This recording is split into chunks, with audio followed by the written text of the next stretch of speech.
దీపావళి సందర్భంగా అగ్ర హీరోలందరూ తమ రాబోయే సినిమాల ఫస్ట్ లుక్లు విడుదల చేసి సందడి చేశారు. వెంకటేష్, బాలకృష్ణ, చిరంజీవి, పవన్ కళ్యాణ్, మంచు మనోజ్తో సహా తమ సినిమాల ఫస్ట్ లుక్లతో సోషల్ మీడియాలో హల్చల్ చేశారు. కానీ మహేష్ మాత్రం తన ఫ్యాన్స్కి నిరాశ మిగిల్చారు.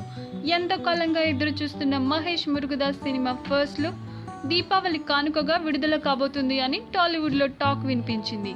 అంతేకాక ఈ ఫస్ట్ లుక్ కోసం కొన్ని లక్షలు ఖర్చు పెడుతున్నారని, ఇండస్ట్రీలో ఇప్పటి వరకు ఎవరూ చేయని విధంగా చాలా కొత్తగా చేస్తున్నారని, ఇదే టాలీవుడ్లో కాస్ట్లీ ఫస్ట్ లుక్ కాబోతుంది అని టాక్ ఉంది.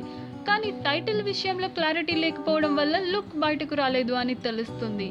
ఏజెంట్ శివ, అభిమన్యు అనే 2 పేర్లు పరిశీలనలో ఉండగా ఇంకా మంచి పేరు కోసం చిత్ర బృందం అన్వేషిస్తుంది.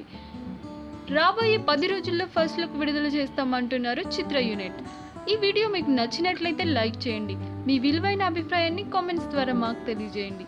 అలాగే సబ్స్క్రైబ్ చేయడం మాత్రం మర్చిపోకండి.